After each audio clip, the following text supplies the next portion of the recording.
Hey, brother. That new Tomb Raider looks sick. Yeah.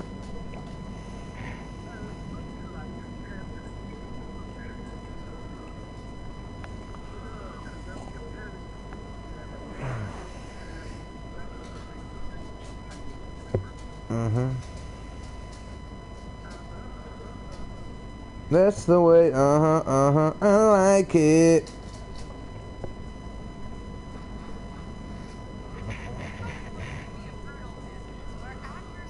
Oh, let's have a look at the top 10 actors that turned from fit to ugly. Surgeons did their work. The results aren't quite what we expected.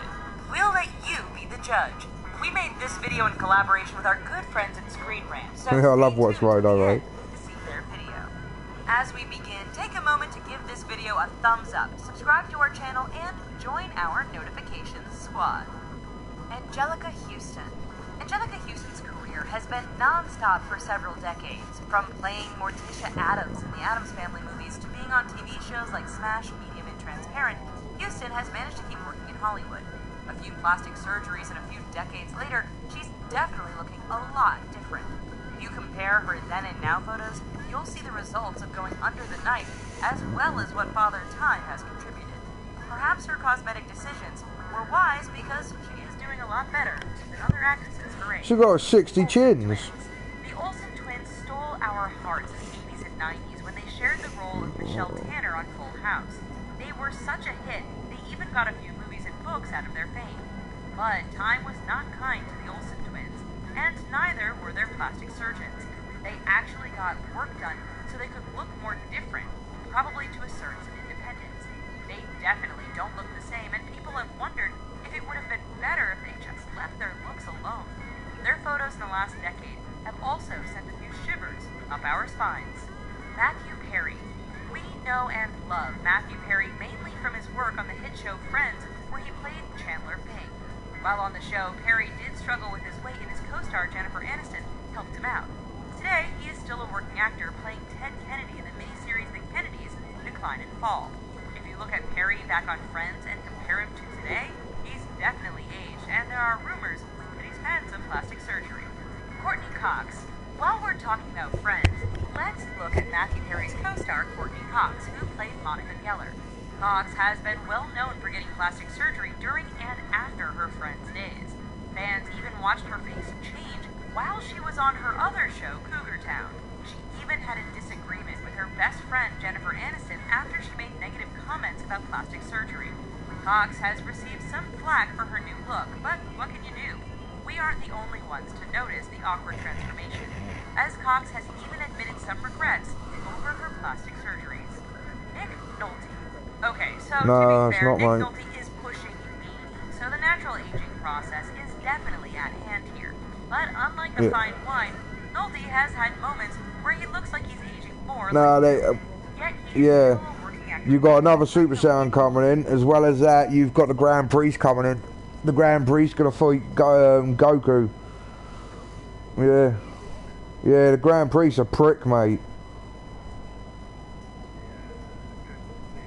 Can't wait for that fight, mate. I reckon it's going to take Goku and Jiren to team up to take the Grand Priest out. You know what I mean?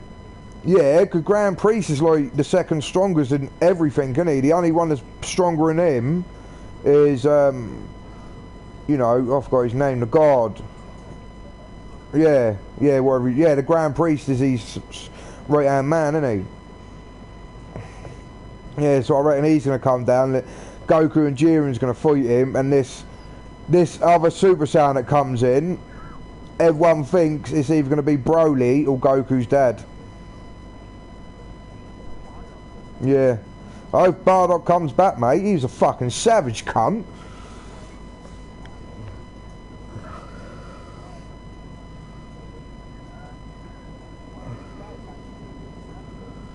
Yeah. He may have died by Frieza's death ball, but people get brought back to life, mate. He might have got brought back to life, got sent to another universe. How do we know? Yeah, Bardock fucking savage, isn't he, mate? Do you know, believe it or not, not a lot of people knows that Bardock was the first Super Saiyan. he got yeah, he got sent back to time, didn't he? And he fought fucking Frost, didn't he? And beat Frost up. Kicked the shit out of him. Yeah, Chilled, that's it, yeah, Chilled. The actual cartoon. Yeah, it's a movie. It's watch it, Sherm. Bardock gets sent back in time because he's too powerful and they couldn't kill him. And that's where he's been, mate. He ain't dead. He got sent back in time, wasn't it, Cummy? He's literally been stuck in a loop. Yeah, then he beats Frieza's great uncle. You know, oh, I forgot. Cammy just said the name. I forgot his fucking name. No, Chilled. No, Calder's his brother, and he beats Chilled, King Cold's brother. And that's how they find out about super sounds, because Bardock turns to the first super sound and just kicks the shit out of Chilled, doesn't he, Cammy? Fucking wrecks him. Yeah, Bardock's was well a mental fucking super sound fucking transformation, mate.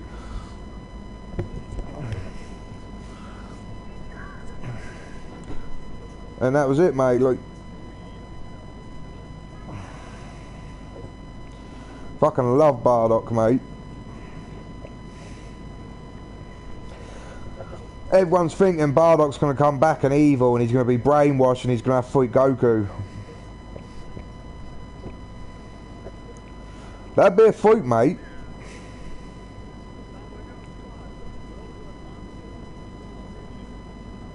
Yeah, I know, mate. He fucking sad. I like that when he masters the Ultra Instinct, mate, and just dragon fists him. Fucking have that, you cunt. Yeah, Jiren and fucking Goku.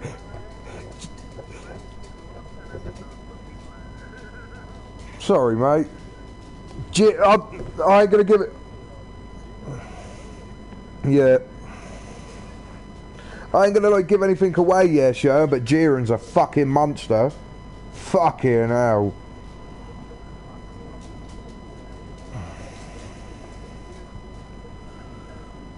Yeah, that's him, yeah.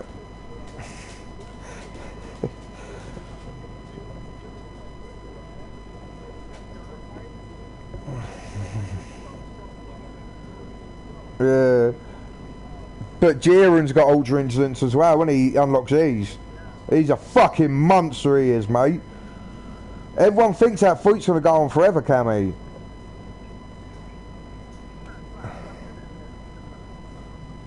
Yeah, everyone thinks it's going to be a draw. Yeah, but someone give it away, mate. They said Jiren beats Goku and Frieza jumps in. Yeah. Frieza becomes more powerful than Goku. It's unreal. Frieza's a fucking monster. I want to watch that.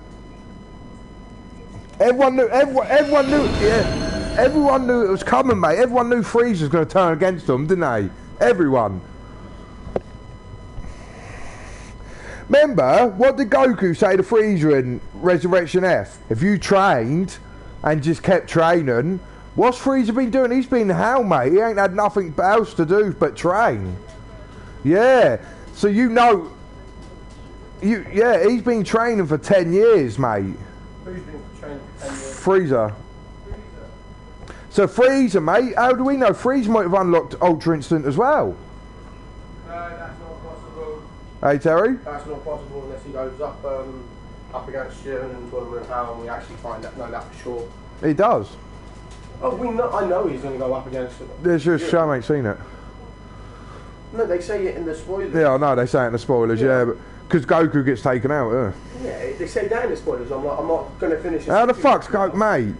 You know what I mean? Like, Jiren's a monster, mate. It is simple as that. He is just... But do you know what they says? They think Jiren ain't from that universe. He's got to be from another universe, because... It's a destroyed universe. That's what I've been saying all along. Do you know, I was watching this thing, yeah, Cammy and Sherm. They think Jiren's one of the fallen angels. Nah, can't be. Might be. He's powerful enough to be a fallen angel. I reckon he could take out the Great Priest. Damn Priest. If he had Goku along his side. Because, you know, they've announced after the tournament, all the angels are going to rise up against Thingy. All of them? Yeah. I told you it was going to be all of them. All the angels, but the only ones I reckon they're going to rise up as Vader and Whis. I reckon they're going to stick with Goku and Beerus because they like them, don't they?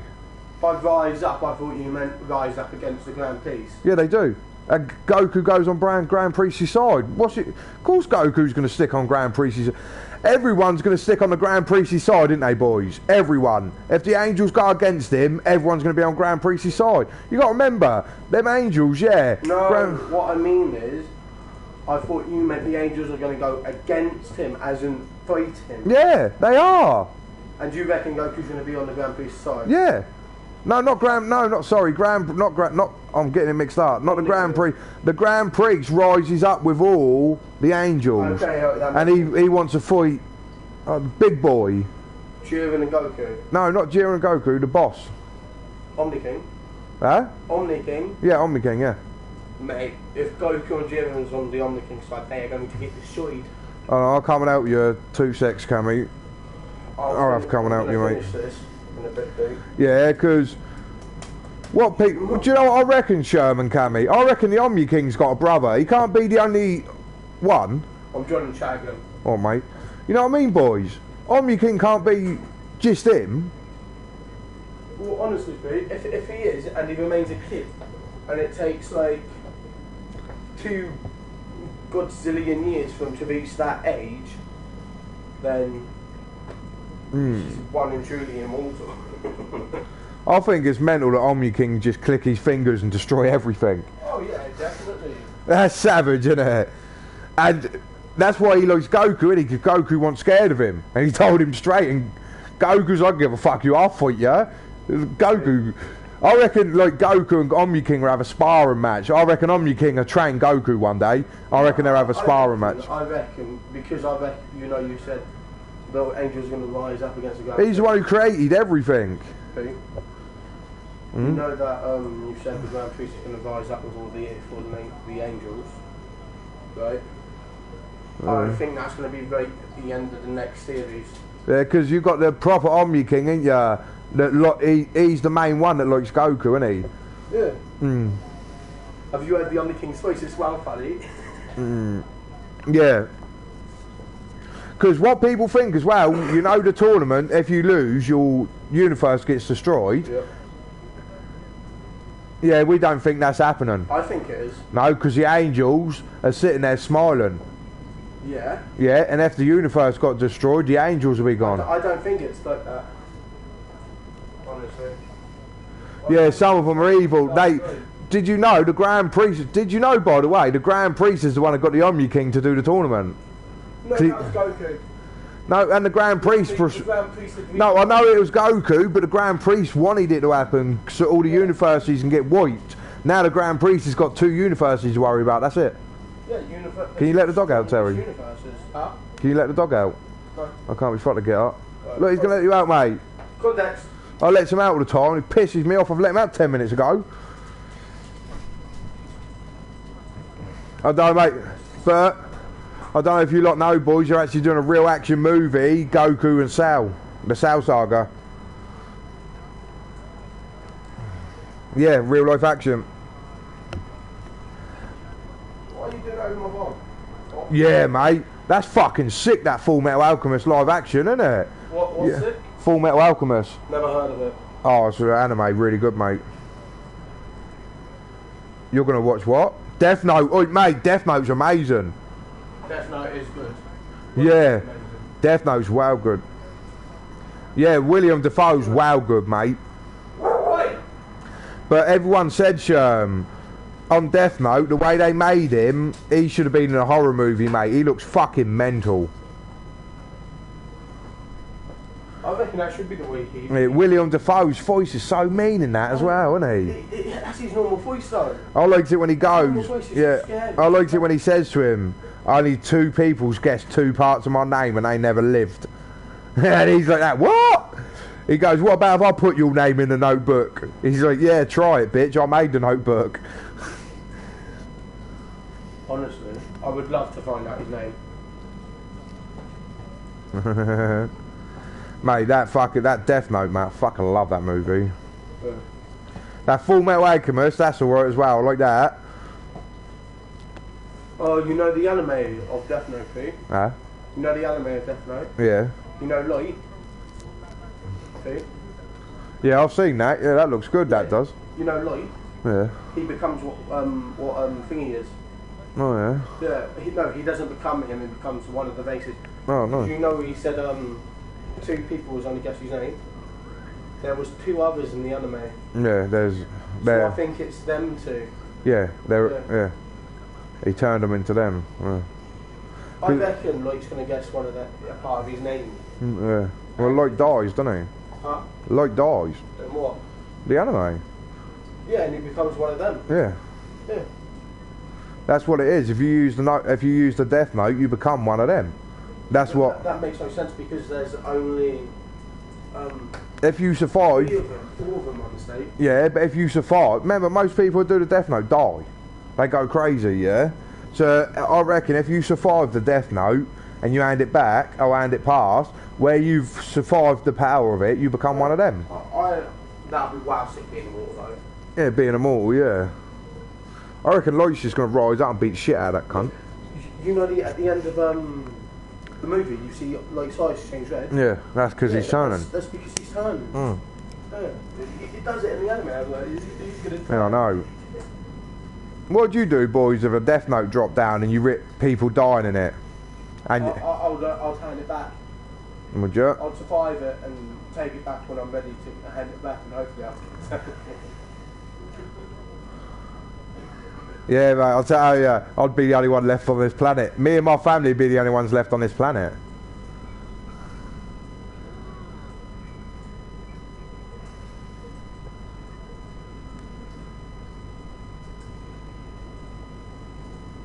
Yeah, I can't wait for that new Dragon Ball live action movie. Everyone said it don't want to be. Wow, it's not just Cell Saga, it's Frieza and Cell. It's like both of them in one. Mm. Yeah, that was the shittest movie I've ever seen, mate. Pete, What? that means they're going to be making 2 parts of it then. Yeah, it's going to be like a 2-part movie. Yeah. Have you seen some mental pictures of Frieza? Yeah. Have you seen that? Have you? Look it up, boys. Look at the pictures of Sound Freezer in the live action. And Beavis. Yeah. Beavis looks sick. Yeah, Beerus looks mental, doesn't he? Yeah. Oh, Boo looks sicker than Beavis though. Yeah, they've and the Goku they've actually done, mate, is actually Chinese this time, not a British geezer pretend to be Chinese. To be fair, he was American. Yeah, he's American. You know what I mean? Goku ain't American. He's like saying he looks more Chinese, and you're sitting there and they do the Goku. He looks like the gimpiest little prick in that movie, doesn't he? Mate, that was. And Balmer, mate, what the fuck was she? She was fit. You on about the part when I've seen the trailer. Innit? You see Goku falling down from the sky. Yeah, and he's fighting Cell. No, he's fighting Vegeta. Because Vegeta. Vegeta's voice and you hit, and he goes like this and goes, "Come in." I've seen the trailer. Well, yeah, I know it starts off with them taking Piccolo out. Then it goes on to it. The movie ends at the end of Cell Saga. Yeah, that would honestly that would be like a 10-hour film then. They're doing it in like 2 parts. Like a 5-6 hour film then. No, yeah, it's going to be like 2 hours each part. Honestly, I'm looking forward to the film now. Yeah, if you look on YouTube, Terry, you'll see Goku flying through the city fighting Cell, mate. It looks sick as fuck. That's Goku. No, Goku fights him first. Like Goku does. Huh? What about Light of Hope? What? Light of Hope. I don't know, but Because they've made a movie of Light of Hope in it. I don't know. There's a movie on YouTube I was watching. It's Goku first Cell, and Goku gets knocked the fuck out, then fucking Gohan comes out of nowhere, and him and Cell fight in live action, mate. Fucking amazing that thing is on YouTube. Type in Light of Hope, Trunks first Cell. Honestly. Fuck. Right, if Calby's sending me dirty pictures, go away, Terry, because he sends me dirty pictures. I don't really see just case. You coming in chat party? Yeah,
Yeah, I told you they heal each other, mate.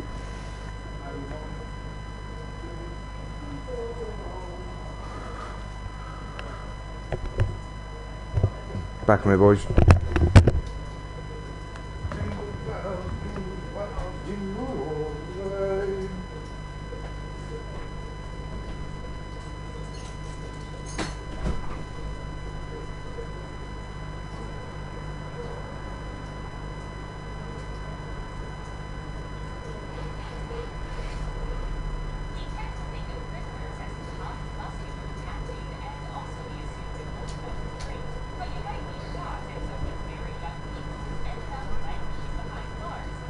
You know.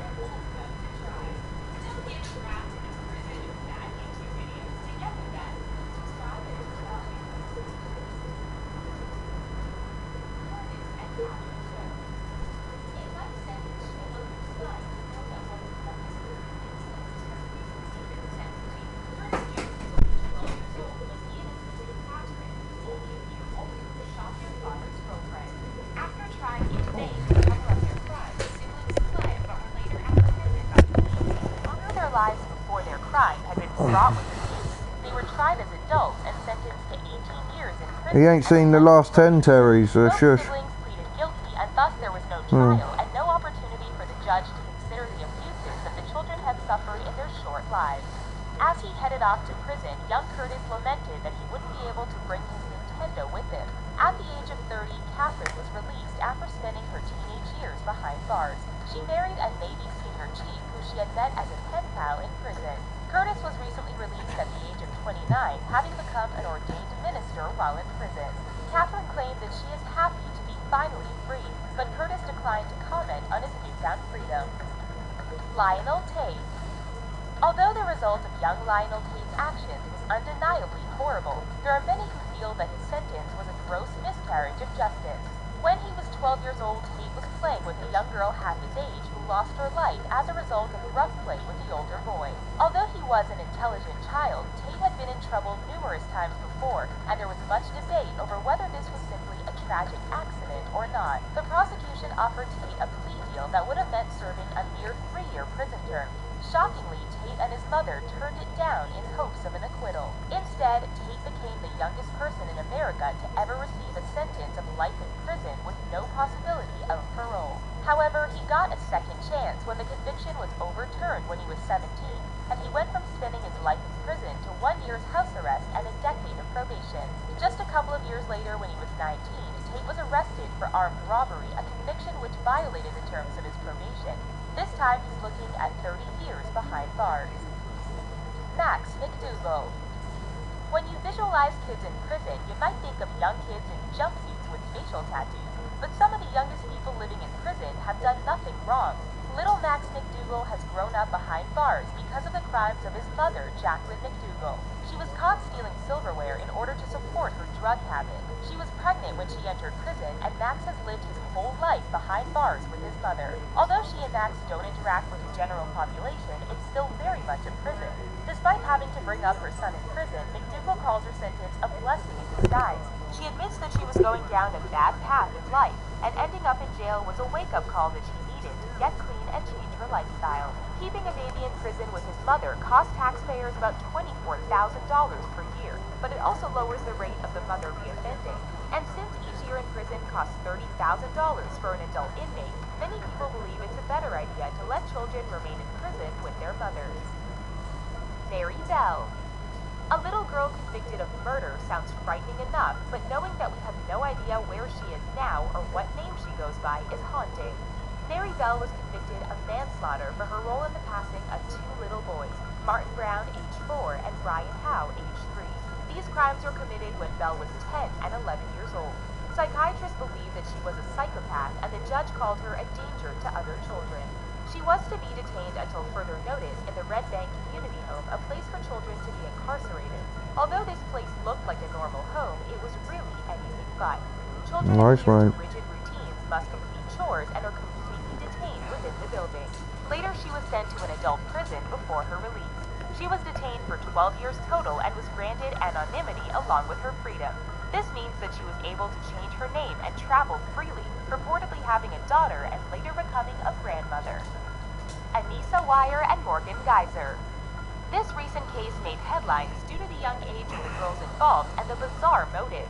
On May 31st, 2014, three 12-year-old friends, Peyton Leitner, Anissa Weier, and Morgan Geyser, were enjoying a game of hide-and-seek in a local park. Suddenly, the fun stopped when Weier and Geyser attacked Leitner with a knife before fleeing.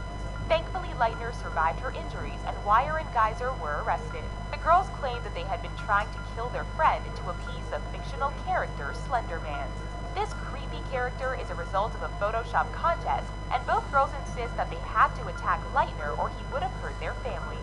Needless to say, this has caused a lot of back and forth in courts as the girls' mental states are being evaluated. For years now, the pair of girls have been incarcerated because it's believed they cannot safely live outside of prison. If convicted, they each face up to 65 years in prison. Despite not being tried yet, they will be in prison at least until their trials in the fall of 2017. Anisha Walker. During a difficult childhood in which she struggled to earn money to survive, 14-year-old Anisha Walker found herself selling drugs to stay afloat. One day, a drug deal went wrong and Walker ended up shooting a customer in the head. She was so young that the handcuffs kept slipping off her wrists as she headed off for her 35-year sentence. After being quarantined for a few weeks because of her young age, she was eventually let into general population. The guards had sympathy for the teenage girl, but she was still forced to work with the other inmates, picking and planting produce and moving rocks around in the field. Because of the years of hard labor, she now suffers from arthritis in her knees and hips. Walker claimed that the first decade in prison was the hardest, as she was still a rebellious teenager with a chip on her shoulder. Eventually, she realized that she was only hurting her chances of ever being released by being a troublemaker. She always dreamed of becoming a chef, but instead of learning to cook in the kitchen like other teens, she made treats using items from the prison commissary and her high-powered prison hairdryer. Christopher Hood.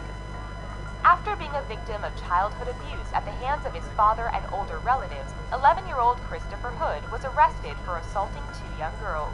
As part of his treatment in lockup, he was forced to recite his crimes every day in front of the other inmates in the correctional facility. Many of us were anxious about speaking in front of our peers at school. Imagine having to discuss the worst thing you've ever done in front of your classmates every single day. Hood claims that in order to make it through the day, he shut down emotionally and became robotic in his feelings and actions. Now that he is an adult, Hood admits that he didn't learn the social skills that other kids take for granted when allowed to grow up outside of prison. He earned his GED behind bars at 16 and is eager to prove himself once he gets released from prison. Because he knows what it's like to be confined and abandoned, he hopes to find work with abused animals once he's free. Josh Phillips. Josh Phillips was only 14 years old when he caused 8-year-old Maddie Clifton to lose her life. The case drew national attention, and Phillips was sentenced to life in prison without the possibility of parole. He has appeared in many documentaries about this tragic case. Currently, Phillips has spent over half his life incarcerated for his crime. He began his incarceration at a maximum security prison at the young age of 14, and the only reason he did not have to contend with the death penalty was because he was under 16 years old. Despite being behind bars, Phillips believes in getting an education. He has just had to do so at a distance. He graduated from a distance learning program with a paralegal degree and works helping other inmates with their appeals while behind bars. In August 2017, the U.S. Supreme Court ruled that sentencing juveniles to life without parole is unconstitutional, and Phillips' sentence is currently being reviewed. Best case scenario for Phillips at this point would see him released from prison at the age of 55. The family of his victim is trying desperately to prevent his release. Joe Ligon. You would think that being imprisoned at such a young age would make someone desperate for freedom, but not Joseph Ligon. He has served 63 years in prison so far, beginning when he was only 15 years old. This makes him the oldest and longest surviving juvenile sentenced to life in prison. Ligon is one of 5 people who was involved in the murder of 2 people, and for his role he was given a life sentence without the possibility of parole. The same U.S. Supreme Court ruling that affected Josh Phillips affected Ligon as well, meaning that he could be eligible for parole immediately, considering how long he's been in prison. Shockingly, he declined the offer, claiming that he's been in prison long enough and he wants complete freedom or he's not interested. To Ligon, it was a matter of principle, and he didn't want to be let out only to be placed on parole or probation. He hopes to work with a legal team that will let him out of prison with complete freedom. Nate Anderson. Compared to the life sentences many of the other people in this video received, it seems like Nate Anderson might get off easy after a mere 10 years in prison. At the age of 15, Anderson shot his 29-year-old sister, Amanda Anderson, in the head. He readily confessed to the crime and asked his parents for forgiveness, which they claimed to have given him. The family desperately wanted to avoid a trial in order to keep Anderson's motivation for his actions a secret. They got their wish, and Anderson limited himself to short one-word answers during court proceedings after entering a guilty plea. His parents claimed that although they forgive their son, they cannot forget his actions and wanted to get justice for their daughter. When he was 16 years old, Anderson was sentenced to 20 years in Texas State Prison, but will be eligible for parole after 10 years. During the 9 months between his arrest and sentencing, Anderson was left in solitary confinement as a safety precaution. Now he will be forced to live in your inventory, at an adult prison. Do you think these kids deserve their sentences, or should they have gotten off easier considering their ages? Let us know what your judgment would have been in the comment section. Go ahead and bang your gavel on the subscribe button as well to get the latest from the riches. Thanks for watching, and we'll see you next time.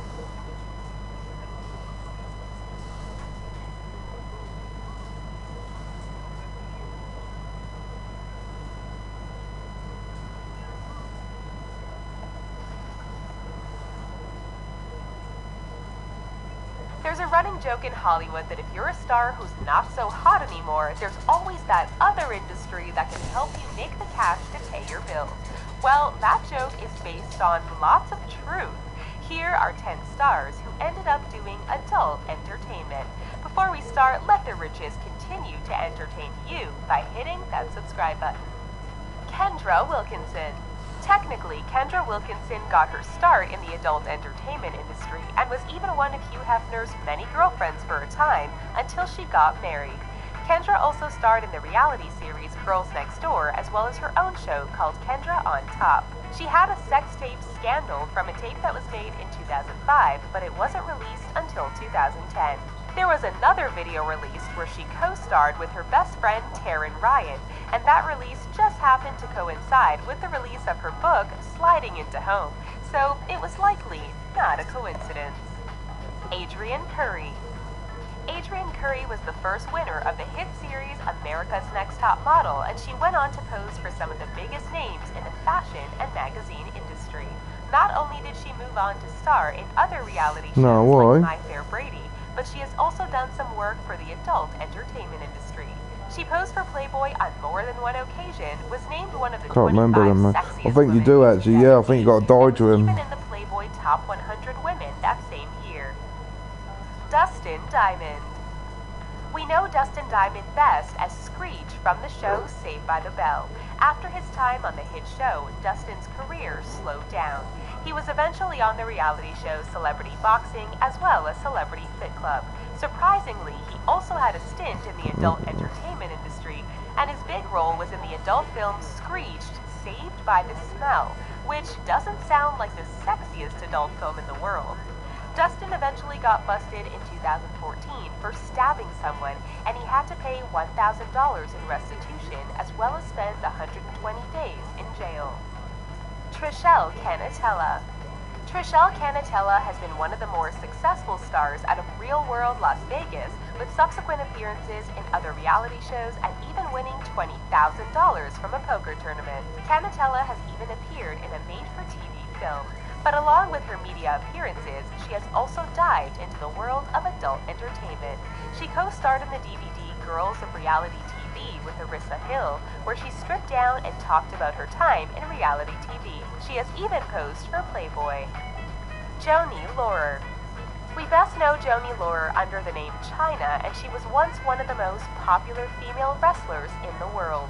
She was a 6-foot force to be reckoned with in the ring, and her fans loved her whether she was in the ring or posing for a spread. Chyna posed for Playboy twice, and she has also starred in more than a few adult films. She also made a sex tape with Sean Waltman. Sadly, Chyna passed away in 2016 at the age of 46. Michelle Noonan. Michelle Noonan was one of the most popular cast members on Big Brother 11, and she garnered herself an impressive fan base. She was not only a nerd with a PhD in neuroscience, but she was clearly the underdog of the show as she clashed with fellow competitors. While she didn't win, her fans still rooted for her. She was asked to star in an episode of Foursome, which is a show produced by Playboy, and she said yes. She bared it all in episode 22 and enjoyed some intimate times with 4 other singles in the mansion. Unsurprisingly, episode 22 of the show is one of the most popular episodes in the series. Heidi Montag and Spencer Pratt. We first met Heidi Montag and Spencer Pratt on the reality show The Hills, where Heidi Montag had a rising conflict with Lauren Conrad. Pratt wasn't necessarily a knight in shining armor, especially after he started a rumor that Conrad had a sex tape. In a brilliant moment of karma, it turned out that Montag and Pratt had a sex tape. Plus, Montag had a sex tape with Playboy playmate Carissa Shannon. Pratt has been trying to pitch the sex tapes to different adult entertainment companies, but not meeting much success. Farrah Abraham. We first met Farrah Abraham when she was on the show 16 and Pregnant, and then was part of the Teen Mom cast. She has not only written a book, but makes regular appearances on different reality shows, but her most successful endeavor and biggest moneymaker has been her work in adult entertainment. She co-starred in Backdoor Teen Mom with adult film star James Dean. Initially, she tried to play the tape off as leaked footage and claimed that she and Dean were dating, but the tape was staged and Dean was paid to be in the film. Farrah also starred in the sequel, Farrah 2, Backdoor, and more. Jamie Foxworth. From 1989 to 1993, Jamie Foxworth starred as the youngest member of the Family Matters crew, Judy Winslow. However, as Steve Urkel became a bigger star on the show, Jamie's star was dimmed. She reportedly asked for a raise and then disappeared from the show. After her time on Family Matters, it was discovered that she was in the adult entertainment industry under the stage name Crave. Some of her most well-known work in that area came out in 2000 and 2001. Well, that was fun. What other Hollywood stars have you caught during your incognito internet browsing? Tell us in the comments and check out these other videos from...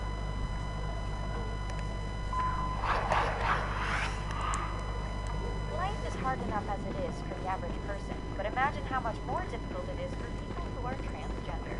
They have to face ignorant people, go through transitioning, and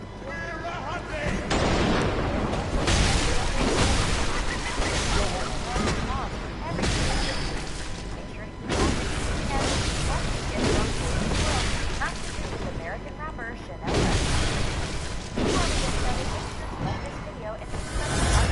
You done that boss yet, Cammy? And if you leave us a comment below, you could win a $50 Amazon gift card. Now, here's 10 transgender celebrities we all admire. Laverne Cox.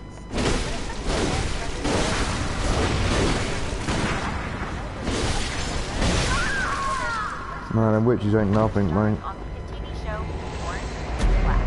She grew up in Alabama and was constantly bullied by others for being too feminine. Laverne even had to beg her mom to let her take dance classes when she was younger. Her mom eventually gave in and signed her up for tap and jazz, but she didn't let Laverne take ballet because she thought that it was too girly. Laverne always knew that she was a girl, but pushed those feelings away because she thought that it was sinful.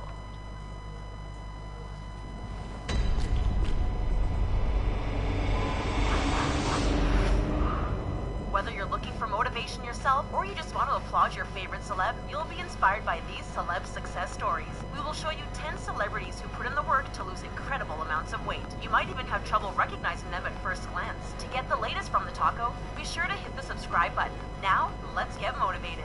Melissa McCarthy. Many Hollywood actors get typecast to fill a specific niche. For Melissa McCarthy, her roles always seem to be the funny, loud, and fat friend. But after a while, Melissa decided that she needed to lose the weight and admits that most people won't like how she did it. Not because it involved surgery, bad diets, or unregulated supplements, but because it's a rather boring and unfun method. She shed over 75 pounds by sticking to a low-carb, high-protein diet. If you just cringed at the thought of giving up your pizza, wait until you hear the next part. Melissa claims that her favorite trick is to lead a boring life, including an early bedtime, to prevent binge eating and mindless mindless snacking. After doing such an amazing job losing weight, some wondered what sort of acting roles she would take on now. In fact, a rumor started circulating that her show, Mike and Molly, had been cancelled due to her shrinking waistline, but that rumor turned out not to be true. The decision had more to do with the actress' contracts expiring than Melissa's weight. She's spoken out against the unhealthy pressure for women to become overly thin and hates that so many constantly compare themselves to one another. Instead, she believes that everyone should do their best to be healthy while embracing their body type.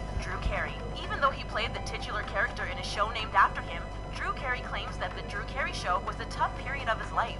During those days, he was scarfing down junk food and drinking heavily on the regular. This caused him to become diabetic, and he began feeling depressed and having erratic mood swings. But just wanting to be better for his own sake wasn't enough to make a change. Drew found inspiration in Connor, the son of his now former fiancée, Nicole Girax. He realized that if he didn't change his ways, he wouldn't be around to watch Connor grow up, and the thought was devastating to him. In order to achieve his over 100 pounds of weight loss, Drew says that he had to change his entire outlook on his health. He began reading self-help books and says that he found them inspiring. One he recommends in particular is University of Success by Og Mandino, and we're inclined to take his recommendations since it's clearly working for him. He's kept the weight off for a long time and has clearly committed to a newer and healthier lifestyle. Although he admits that he has moments of indulgence, he's clearly on the right track.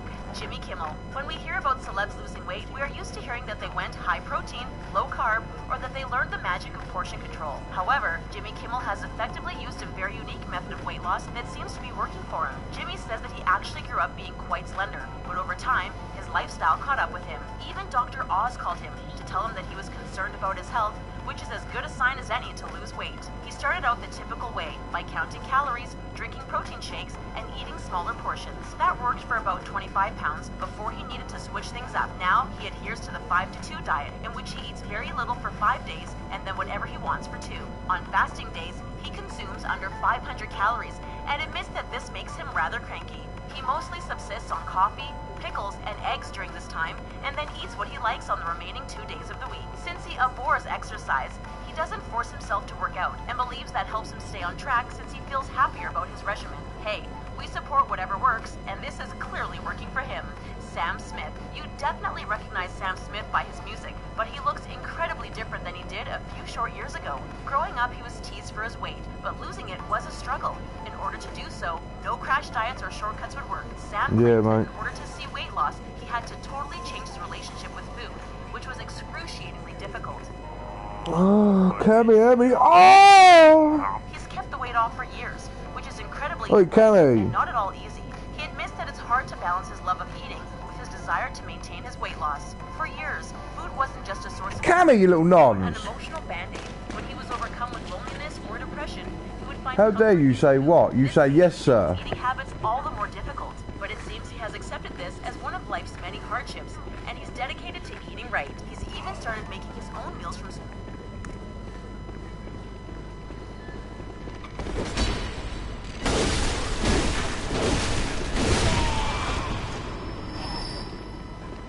Yeah, they're for the witches are dead, mate. You can't summon no one. You gotta go back to Cathedral Wall, mate.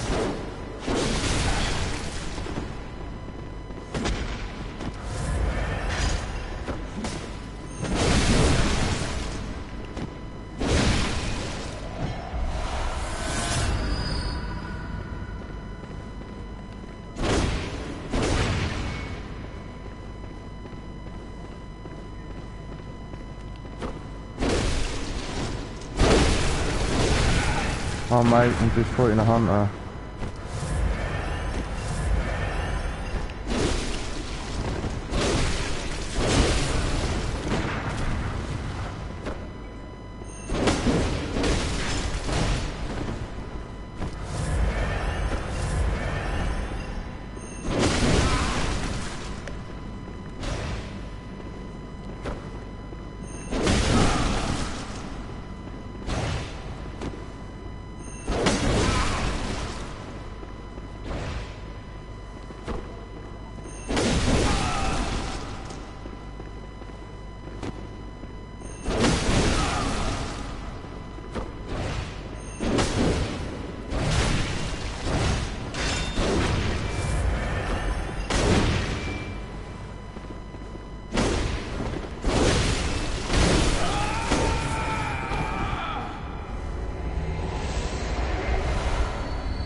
What the fuck's your...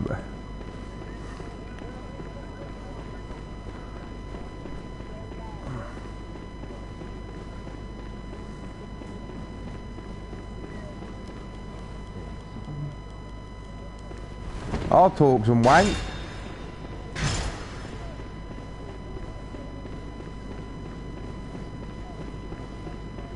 Good.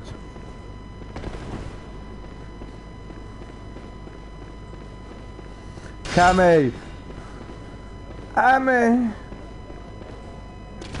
Someone's whacking the deck in there.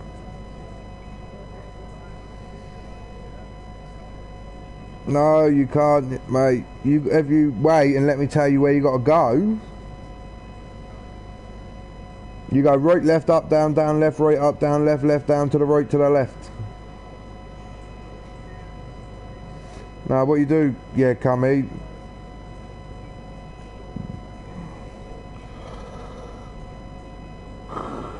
Right, Cummy.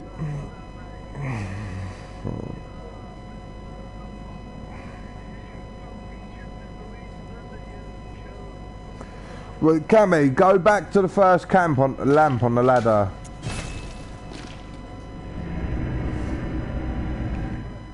Yeah, the first ever lamp, the second lamp, like on the first tombstone, because Terry's going to summon you in because he's on his third run through, mate, and killing the enemies to get you a lot of XP. You can level up a lot quicker. So yeah, you need the small resonant bells. You got to go and spend insight to get it. The shop, the top shop, not the bottom shop. There's two shops, mate. There's the bottom one, and if you look up, when you're at the bottom one, look up on the right, you can see the top one.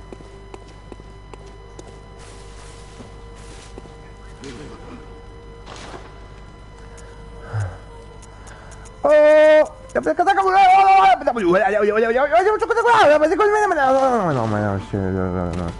Sherm, licks my ass on my yeah. Oh, fucking now we're talking.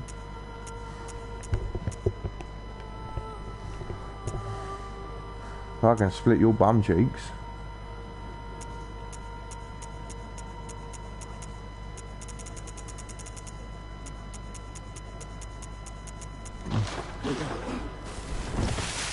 Yeah, then put that, then ring that. You there yet, Terry?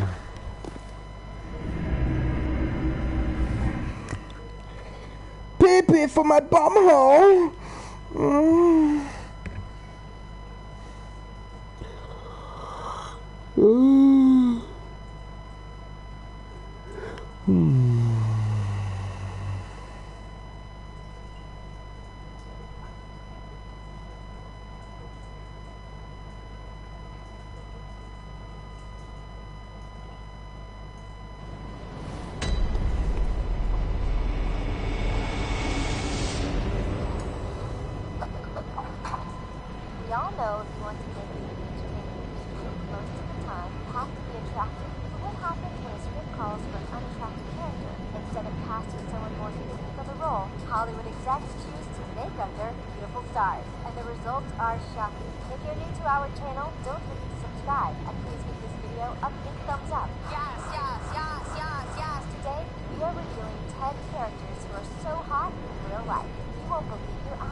Yeah.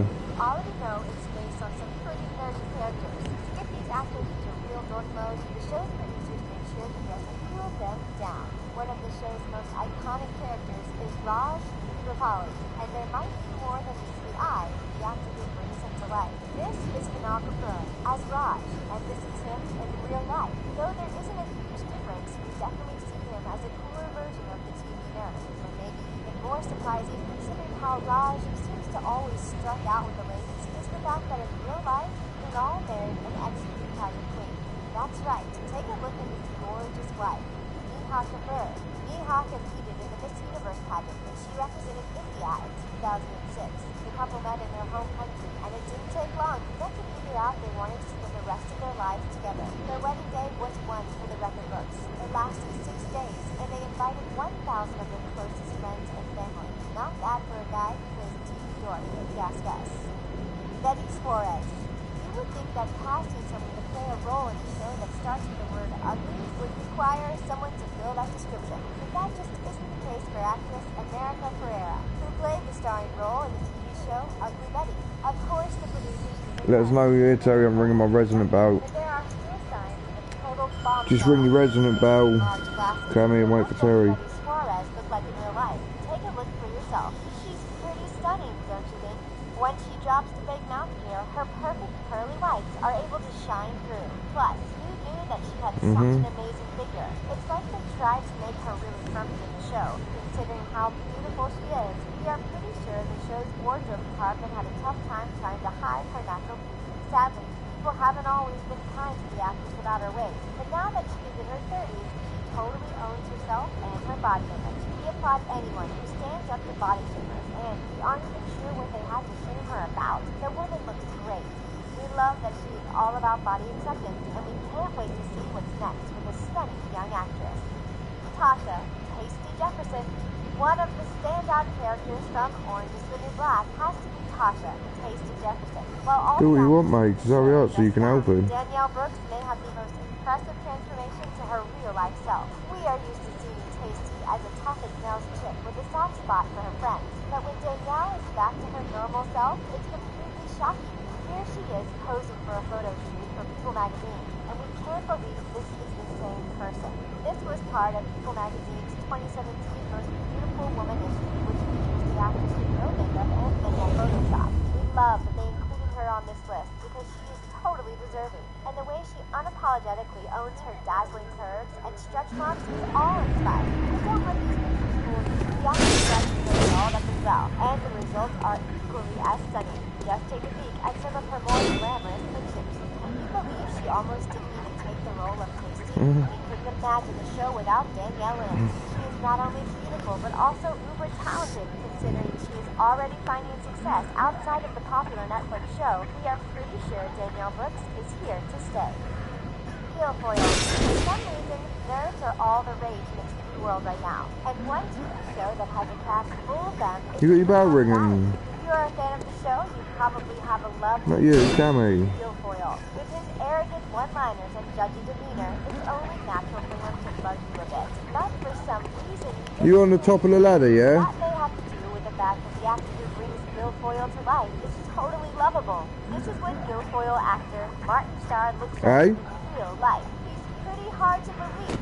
This guy has... Yeah, just stare at that lamp, mate. You'll find him. Okay, take a look at him in his younger years. If he looks familiar, that's because this is him dressed up as Bill Haverchuck from the cult classic TV show The transformation is pretty hilarious, but even more impressive considering what he looks like in his daily life. While we can still see a bit of nerd in there, we are pretty sure it's not as hardcore as the characters that he plays. All in all, we are digging the nerdy hot guy next door vibe Martin is giving us. What about you? Do you think he's cute?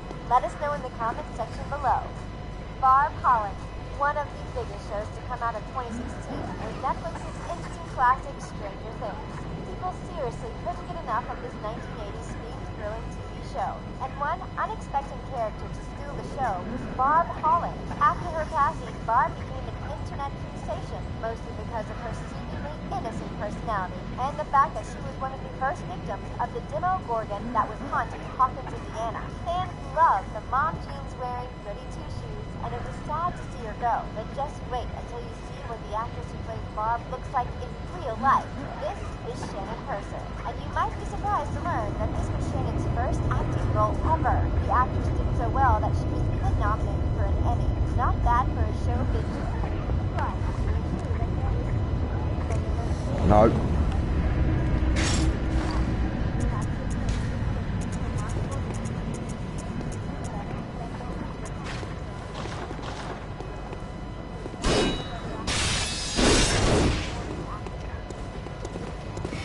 Yeah, but Drax cheating to get buffed up, mate.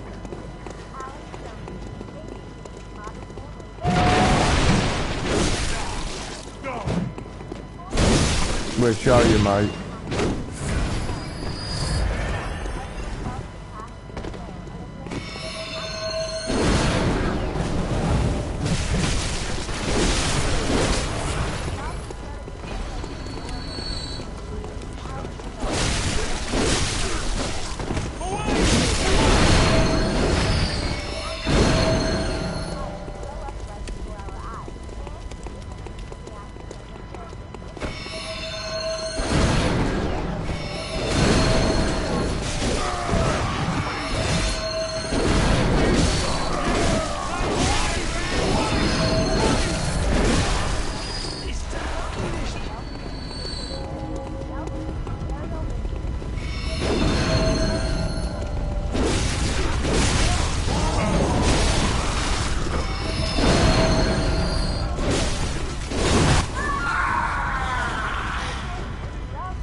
No, you got in my way, Cammy, and got me killed, you prick.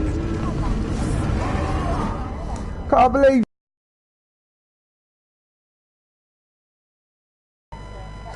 he just got me one-shotted, Terry. Remember, this is the third run through, Cammy, so these enemies like level 150.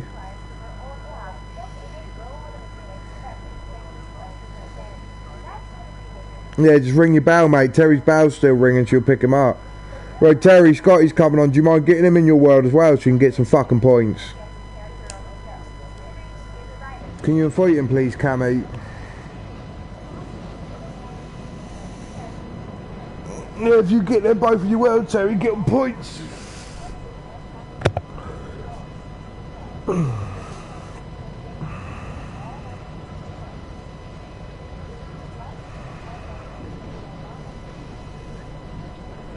Sherm, we're on YouTube now, and I love you. Get your dick out. We're on YouTube, mate. We're on YouTube, boys. Yeah? We're on YouTube, Cammy. Say hi to all my viewers. I ain't joking, mate. I'm a big YouTuber.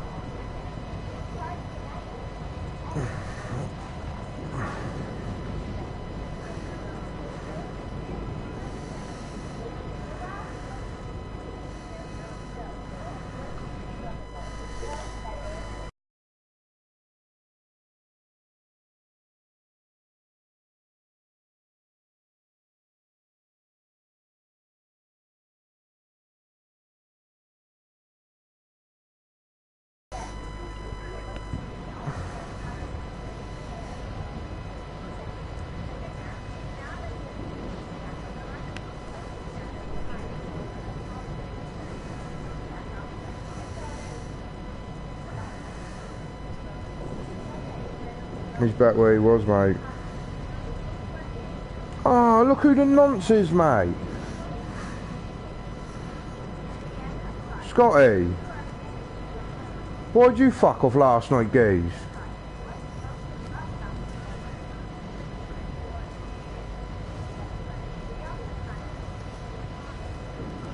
Right, go back to the first lamp, Scotty.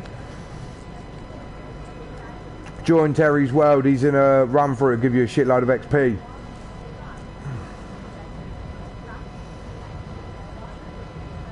I'm back on it, boys. T-H-R-E-W. Back on it, boys.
Oh, my nobbits. Childhood that are now nothing like what you remember. Our videos come out pretty fast, so make sure you don't miss any by hitting the subscribe button and turning on your notifications. Paris Jackson. Although her famous father, Michael Jackson, did his best to hide her from the world when she was a child, as an adult, Paris Jackson is embracing the public eye. Losing your father is always a difficult event, and it's one that Jackson had to endure when she was only 11 years old. Her father was a popular but controversial figure, making his passing even more traumatic. Her teenage years were troubled, and she suffered from depression while dealing with learning about both the good and bad parts of her father. You got to ring the little resonant bell, not the beckoning bit. Siblings and her grandmother, she attempted to crack down to make a documentary in remembrance of Michael Jackson. However, the backlash it caused was so horrific that they ended up shutting down the campaign entirely. According to Jackson, her father was the best one that she could imagine. He even promised to teach her the secrets to his signature moonwalk move, but passed away before he could fulfill his vow. Instead of following his moon shoes into music, Jackson has signed on with IMG Models and is starting an acting career as well. She guest stars on Fox's show Star and plans to make her feature film debut when Gringo premieres in 2018. Abigail Breslin. Although she first appeared in the movie Signs back in 2002, most of us were first enchanted with actress Abigail Breslin when we saw her enthusiastic appearance in Little Miss Sunshine. Her performance earned her an Academy Award for Best Supporting Actress and cemented her in the public eye as a child star. However, Breslin eventually grew up, and years later she's unrecognizable from her childhood self. She went on to appear in My Sister's Keeper, Zombieland, Rango, and August Osage County. You might also recognize her from her appearance in the television series Scream Queens. While many horror fans love Zombieland, director Ruben Fleischer loved Breslin for the role of Little Rock and claimed that she was his dream actress for the part. Tragically, life wasn't all sunshine for this actress, and in April 2017, she was sexually assaulted by someone that she was in a relationship with. According to her social media, Come here, we are. become afflicted with PTSD. Thankfully, Breslin got help and posted about her journey on social media. She's all grown up now, but did briefly take a role as a character called Baby in a reimagining of Dirty Dancing. Breslin confessed that she is less than graceful in real life, and nailing the moves in the film was nothing short of a miracle. Haley Mathers. When Eminem first became mainstream, we would hear him talk and occasionally sing about his daughter, Haley Mathers. If you've ever wondered who that baby cooing in his song 97 Bonnie and Clyde is, that's Haley, and she's all grown up now. Back when she was 6, she came up with the line, "Somebody help me, I think my dad's gone crazy." And maybe he really had, because he used that line in the song My Dad's Gone Crazy. This got her name added to the Guinness Book of World Records for youngest R&B chart entrant. Although many people posed as her online, for years she avoided social media entirely until she suddenly surfaced, much to everyone's shock. It turns out that she's studying at Michigan State University and plans to go into either psychology or entrepreneurship. She's also a member of the Zeta Tau Alpha sorority and credits her parents with her successes in life thus far. Although she's now a beautiful young woman, rapper Machine Gun Kelly once found himself in hot water for tweeting that he found then 16-year-old Mathers hot. Eminem didn't consider that comment toward his teenage daughter a compliment, and rumor has it he blackballed Machine Gun Kelly from certain venues behind the scenes. Michelle Trachtenberg. Oh, you got to go and buy it. Trachtenberg for her roles in Harriet the Spy, The Adventures of Pete. Right, you got to go into the She tended to play Hunter's Dream. characters, and many of us couldn't help but think of her as any. And it's in the shop at the top, However, mate. as she got older, she began taking on more villainous roles, and no longer even vaguely resembles a strange little girl who is too obsessed with taking notes in her composition book. Trachtenberg got started as a star early when she was just 3 years old and was featured in commercials. Before she made it onto the set of The Adventures of Pete, she had already been featured in over 100 commercials. Later, she went on to You ain't got a resonant bell yet, Terry. You got to go and buy it. and also appeared in 6 Feet Under, Eurotrip, and Gossip Girl. Audiences noticed that she was changing, and this point was especially driven home when she graced the cover of Maxim magazine in 2011. Although her Buffy days are long behind her, Trachtenberg claims that she still gets a lot of hate and backlash about her portrayal of Dawn in Buffy the Vampire Slayer. Alexa Pena Vega. If the last time you saw Alexa Pena Vega was when she starred in the Spy Kids film series, have we got a surprise for you?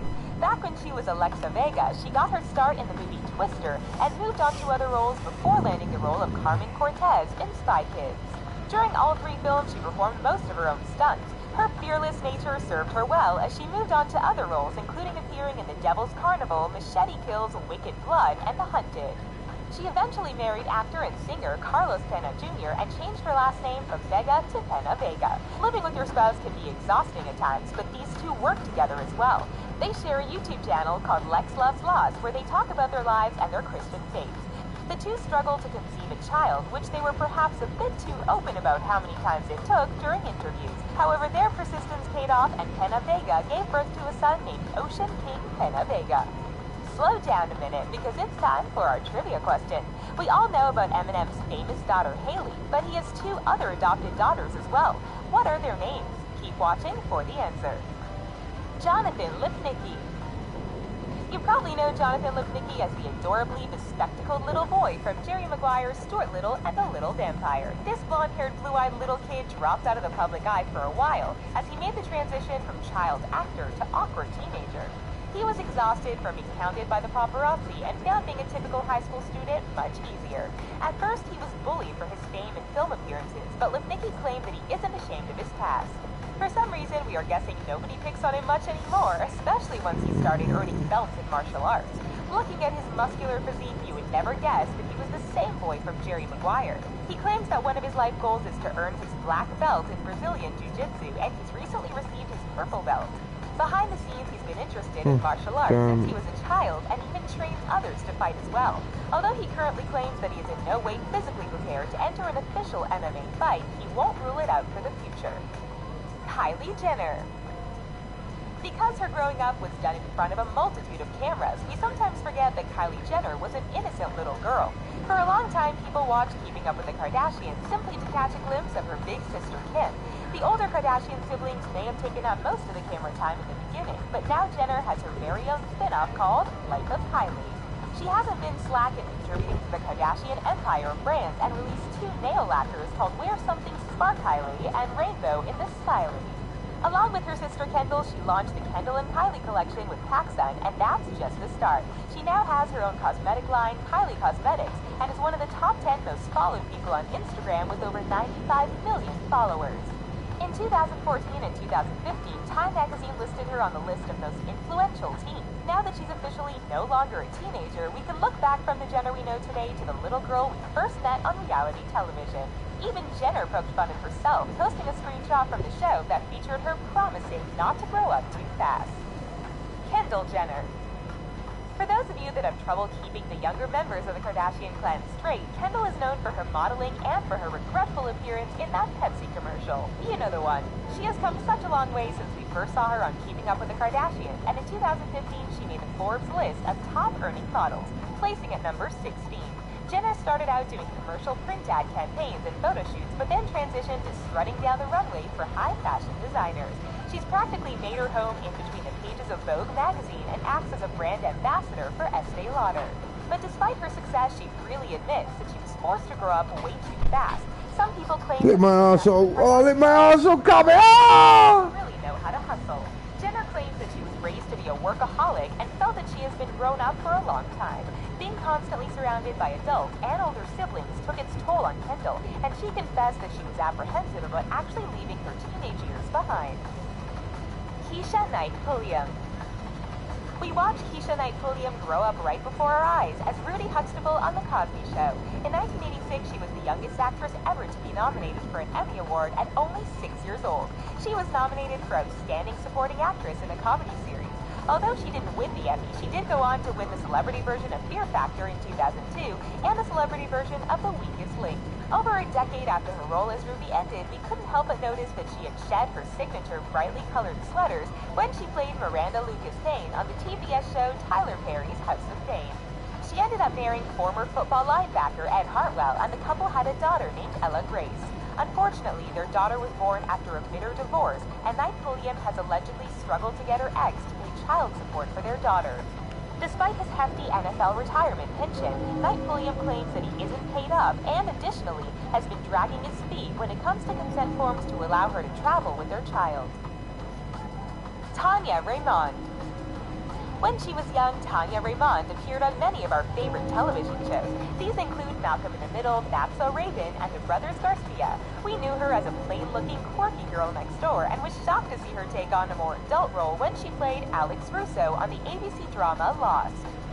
It was clear that Raymond was all grown up, and even the band Maroon 5 couldn't resist casting her in a video. Won't Go Home Without You was nominated for Best Pop Performance from a duo or group with vocals at the 51st Grammy Award, and it was Raymond who was featured in the video.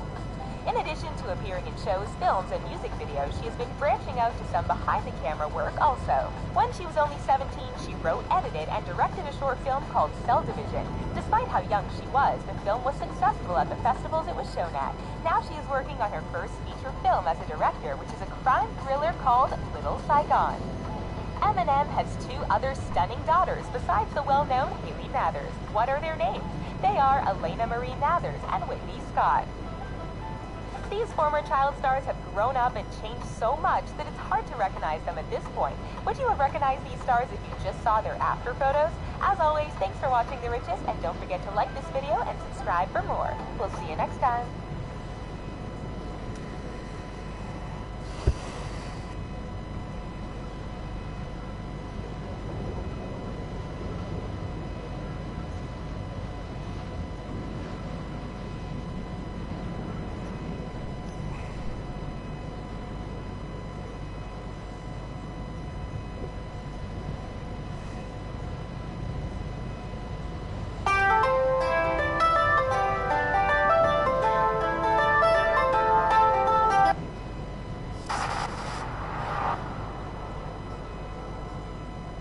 One of the most important times in every high school teen's life is prom night. So when a celebrity decides to crash it, they can't help but lose their minds. These are 10 times celebs crashed a high school prom.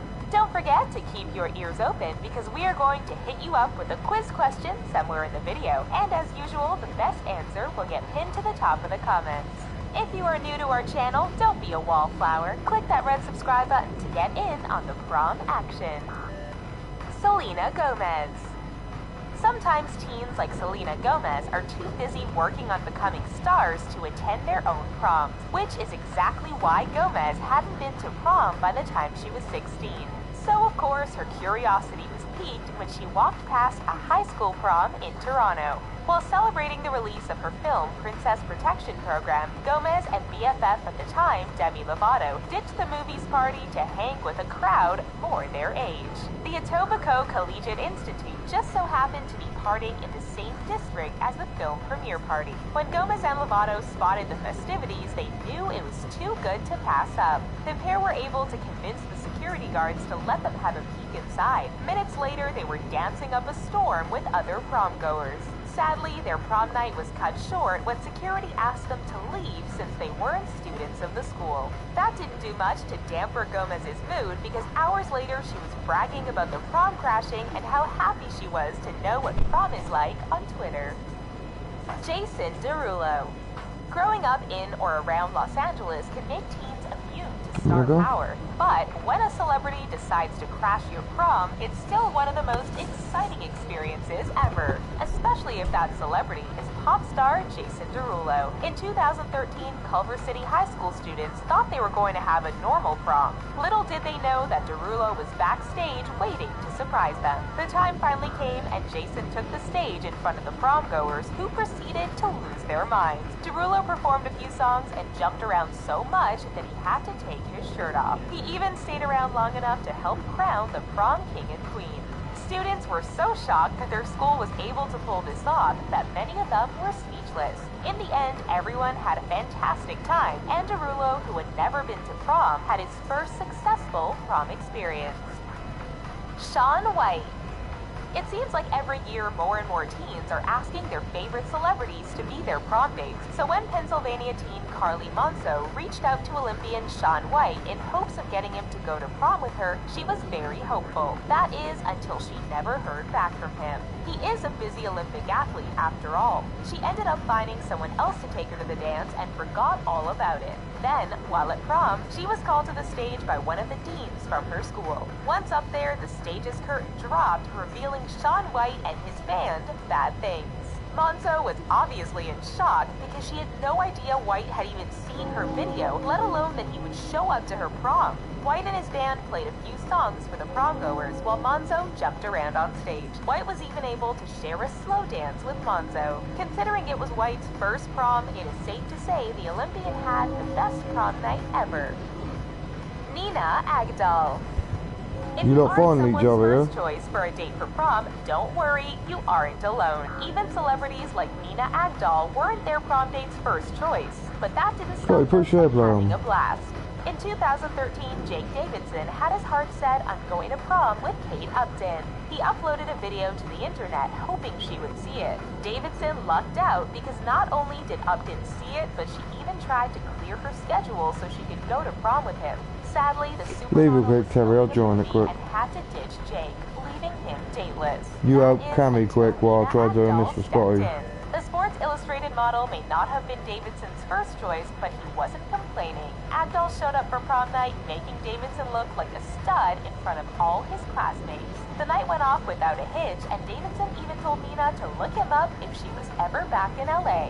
Agdal instead hit him up on Twitter, praising him for being a great prom date for her first and only prom night. Justin Bieber. It's pretty much every young girl's dream to win a date with Justin Bieber. The only way to top that date is to actually have Bieber take you to prom. But that isn't exactly what happened when Justin Bieber crashed a prom outside of Los Angeles.